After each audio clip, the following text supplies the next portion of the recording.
Go. Hey from Sawyer, it's Sooz. We're here. Oliver's here. Hair and makeup by Oliver. Now, today, hey, I've been getting some great comments. Hello to my cousin Linda. Yes, do this workout. Many times these things can be done in your own bed. If the floor's too far away and or you're not really sure where else to go that's comfortable, most of these things can be done in the bed, and I think that's actually a really great place to start because you can get in and out. Getting on and off the floor is a little bit harder. To make things even harder, let's think about the foam core roller.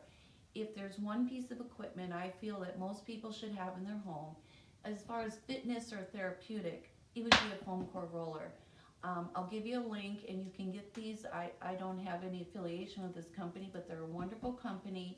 Um, they're about $40, but they last forever, and unless you get them too close to the fireplace, which has happened before. Now, so the first thing about the foam core roller is as you move, your core vibrates. So we're working through the core today just by the vibration. As you ascend to the mat or the barrel, just kind of tuck your chin. Whenever you want a round spine, you look gently into your navel. Don't let the shoulders come off your back. Place yourself down carefully. We don't fall, we roll. As you lie here, you'll feel your rib cage kind of open, and slow your shoulders. And inhaling and exhaling, start to push this barrel side to side. Now, is this a lot of nostril here? Are we okay? The cameraman's not speaking. Now, as you go side to side, start to get to that shoulder blade and see if you can kind of pull it off just a tiny bit. Watch as we get to the right. Now I'm leaning a little bit and I'm pulling gently. It shouldn't hurt. It should feel nice. It should feel like a gentle scratch. And the palm can come up. Bring the palm up and the thumb up. As the thumb rolls up, your entire back will flex from your neck all to your tailbone. And so from the underarm, where you see the attachment in the skin that goes from your underarm all the way down to the tailbone. Watch that elbow wrap in. Inhale and exhale and just take it to the side. This is core work. This is a lot of obliques, so get that to work for you. And then center. Now, of course, you can do this as much as you'd like. Go back and forth as many times. Your legs are apart, but they're not floppy. The more floppy they are, you've got a lot more shifting going on with the pelvis, and that's not making you stable. Again, this is your stability has to come from hip to hip, to shoulder, back to hip. This is your powerhouse, front and back. It's not just these stringy muscles, that's not your core. This entire unit is hundreds of muscles. So we're going to learn how to employ those. Right now, you've got the transverse firing from here to here and all the way around. Bringing one foot up, we're looking at the foot. As you press through the arch, reach, don't point your toe. Now stretch your heel towards the wall. Flex, gently point, pull the heel, and stretch. Push, gently lengthen the arch, pull the heel and stretch. Last one, push, lengthen the arch of the foot. There you go, dorsiflexion. Bring the heel down, touch the mat, and kick that foot back out. Drag it back. Now this is thinking tushy to heel, so you want heel to sitting bone connection. So bring that heel in. You don't have to bring your head up. I'm just talking to you. Bring that right toe up to the ceiling. Your foot shouldn't fall and be somewhere oblique that doesn't work for you. I am doing a leg curl, crushing that egg. Now you can do these in your bed. It's a great place to do it. This is a leg curl. Two more, and I place a diamond in the navel. Last one. Inhale, exhale through the mouth. Blow it out. Good. Now start to work into the ribs. Think about as you exhale, watch my rib cage expand and inhale. And watch that exhale, and now blow all that air out. Form the corset under your chest. Hit that wide again. Hit that accordion or bellows. Ooh, you got a fireplace, add the bellows. I mean, open those ribs, get into those lungs, and then exhale and close those ribs and force it under the chest. And yes, it's hard to breathe, so that's why you have to exhale all the air out. As you pull your left heel to you, feel your left heel attached to the tush. It's never just an arbitrary place. Right now, I kind of got my left heel kind of tucked right to my little tush. Ball, point, extend the heel. Lengthen the arch, pull the toe. Arch, lengthens, pull your toe. 2. Now, if you point your toe here, it's going to be a sorrowful moment, believe me. And last one. Good. Now, bring that, as I lower this leg, I hold it from underneath. I'm not hinging from here. That's hard on my body. Lowering it with that hamstring. Now, extend that leg out and pull it back. Inhale and exhale. Now, when I pull that heel in, man, this is core work.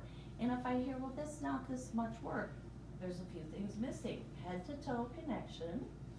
Inhale, close those ribs. Open the lungs, open your chest. Shoulder blades on your back, collarbones wide. 2 more.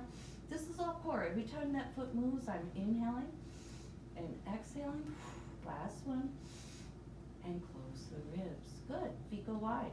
Gentle. Push side to side. Again, I'm active. My legs aren't floppy. Inhale. And if you feel like, again, going to that shoulder and you want to kind of open it up, get that thumb up to the ceiling and take a little break. And transition, and you can stop this wherever you want and just kind of practice these moves and just get that chest to open. And I'm working, I mean this, oh boy, that felt great. I have a lot of issues with my rotator cuffs.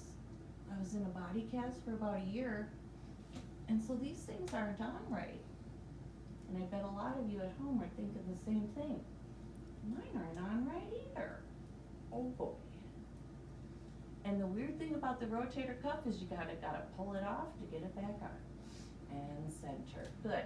Now if that seemed pretty vital and pretty interesting but kind of scary, let's think about getting on this little barrel a different way. Bring your head up. Your lower back's on the mat right now. Pull that diamond in and just kind of slide off without falling. Now, this thing is just vital. The fun things that you can do with this, well, you've all worked, many of you have worked with me on the reformer, from pre-beginner through super advanced, almost everything on the reformer can be translated to the roller. It's quite amazing. In fact, just for a minute, let's just sit up. Here's a really great way to get something that's called the mermaid. Now, it's not about moving an arm. I'm just closing my ribs to my hips and then open. The action is subtle. I'm not shortening and hunching.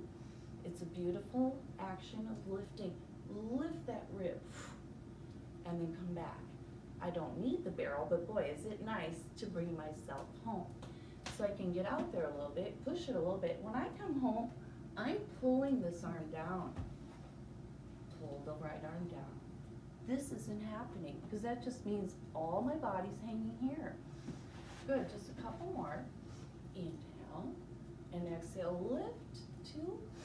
Inhale and exhale and lift. Good. Now, just kind of take a subtle little turn here. Again, working on the Netflix hips. Oliver will have to get some sponsorship soon. This is a beautiful little gestalt turn to get that swan. Swan. Heel of the hand. You're not using your fingers. You're not pushing this out. Use the heel of your hand to push. Fingertips to gently return. Think of your spine, where it comes from the tailbone. I'm pulling it up to the ceiling and out the top of my head. Ugh, this is a lot of work. There's cramping going on here. So I gotta let this tushy go. Last one. And then bring it back up. Hey Randy, I saw you do these today in class. Take that threaded needle and reach. And there you go. And reach. Good, here we go. Out in Venice, California, Randy, thank you. 2 more. She didn't use the roller, she didn't need it. She looked amazing. Last one, take a little break. Good, so let's flip this over so I can remember everything we just did. Ooh, Netflix hips. Oliver, He's saying, hurry it up. Now, this is a little harder for me to sit here, missing part of this hip. So I have to kind of let this go. And like Randy, when you were teaching earlier, you were telling people, kind of let this leg go too if this is not for you. Maybe there's knee issues. Maybe there's like tight hip thing going on. Maybe you just kind of want to modify it. Maybe put a little pillow underneath here just so that you're not struggling to hit something and be confident that you have stability. Again, just start the action by a hook. Some of you might remember crochet hooks, so it's called a crochet hook. So you're not trying to collapse. Lift your spine as tall as you can for 8. I'm pulling down, man. I am working. This is called squeezing an orange. Squeeze an orange. This has very little to do with my right arm, your left side. This right arm is to lift this rib cage up.